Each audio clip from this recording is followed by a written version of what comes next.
Hello, my name is Chloe. And my name is Karen. Our presentation is on cultural competency and how being a competent healthcare provider includes understanding the different barriers to care in various populations. This topic stood out to us after personally witnessing the effects of certain disparities such as language in accessing high-quality care. After combining various definitions, we decided to define cultural competency as the ability of an individual to understand, appreciate, and interact with people from different cultures. This implies that cultural competency goes beyond awareness and actively ensures that interactions are respectful of the health beliefs and cultural needs of other populations. Cultural competency is important everywhere, but especially in a diverse country such as the United States. What are some of the barriers to healthcare? So in Dr. Menchavez's presentation, she introduces this image discussing health disparities and how they are driven by social and economic inequities. One of the key points that she mentions is that health disparities are preventable differences preventing certain populations from achieving optimal care. This image mentions a couple social and economic inequities such as employment, food security, lack of housing, and how all of it ties into race and discrimination. In order to achieve cultural competency, optometrists should understand that patients can face unique barriers to care and to consider this in the whole person when giving recommendations or patient education. To demonstrate that some barriers between populations can be similar and some can be different, we will be talking about different patient populations in the context of accessing eye care. The first group we will discuss is Chinese Americans. According to a population-based study, the use of eye care among Chinese Americans was found to be lower than recommended, similar to what is reported for African Americans and Hispanics. One significant barrier was lack of insurance. 78% of participants aged 65 or older did not have any vision coverage, and those that did have higher rates of eye care use. Language was another notable barrier that led to reduced use. Although language preference was not a significant barrier to receiving physical examinations, limited English posed as a barrier to receiving eye care specifically. Additionally, those who had been living in the U.S. for less than 10 years had lower rates of eye care use than those living in the U.S. longer, which could be because immigrants are not receiving adequate resources about health insurance in the United States, posing as a barrier to receiving care. The next group that we are focusing on are Mexican Americans. A study found that the rates of eye care used by older Mexican Americans are also lower than recommended. Similarly to Chinese Americans, a key factor in accessing eye care is insurance coverage as well as older age leading to higher use of eye care.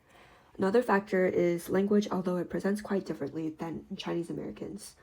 This study found that monolinguals were less likely to use eye care than bilinguals. A proposed explanation for this is a segmented acculturation theory, which suggests that those who retain their Spanish skills are also more likely to have retained their ethnic identity. Doing this while becoming proficient in English is associated with being more educationally and economically advantaged, which is then associated with higher use of eye care. There are many similarities in terms of barriers to eye care between Chinese American and Mexican American populations. With both, those who are older, female, and more educated were more likely to use eye care. Between the two, as seen in the graph, Chinese Americans reported a lower prevalence of having a comprehensive dilated eye exam than Mexican Americans, specifically at younger ages. At older ages, the rates become similar, which suggests that Chinese Americans delay getting dilated exams until they are older. This could possibly be because of reasons previously discussed, such as length of time in the U.S. There are many similar barriers between these two populations, but also notable distinctions that make accessing eye care difficult in different ways. When discussing health disparities for Black Americans versus white Americans, Black populations are 2 times more likely to have a first stroke, and maternal mortality is 3.2 times higher. For eye care specifically, incident blindness recorded in 1970 is 2.8 times more likely to affect Black Americans. Black adolescents account for the second highest prevalence of visual impairment, and it's also found that over 50% of African American adults suffer from some type of ocular disease. These disparities in eye care and healthcare overall display how intertwined systemic racism is with social determinants of health. Racial redlining and the Black and white wealth gap play a role in the increasing threat of visual impairments in Black populations. During our time working in our gap years, both Chloe and I have seen many patients disregarded mostly due to a language barrier. Most of these patients struggle with feeling seen and heard, whereas most providers won't attempt to close this gap due to the language barrier. Cultural competency is so important in optometry because it seeks to bridge this gap that's preventing so many patients from receiving adequate care. Understanding the difficulties and inequities that our patients go through, whether that's due to language, economic reasons, or race, allows us to proactively become better optometrists. As you can see from this slide, one qualitative study that we found had various opticians teach students currently enrolled in optician school the importance of cultural competency. All of these instructors were able to acknowledge the importance of teaching this concept, but they were unsure how to implement it. So our question is, how can we address this problem of cultural competency in optometry?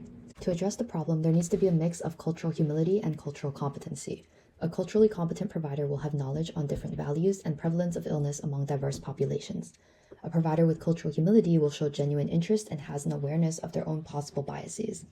A second way to address the problem is to have interpreters for the most common non-English languages in the US, such as Spanish, Mandarin Cantonese, and Vietnamese.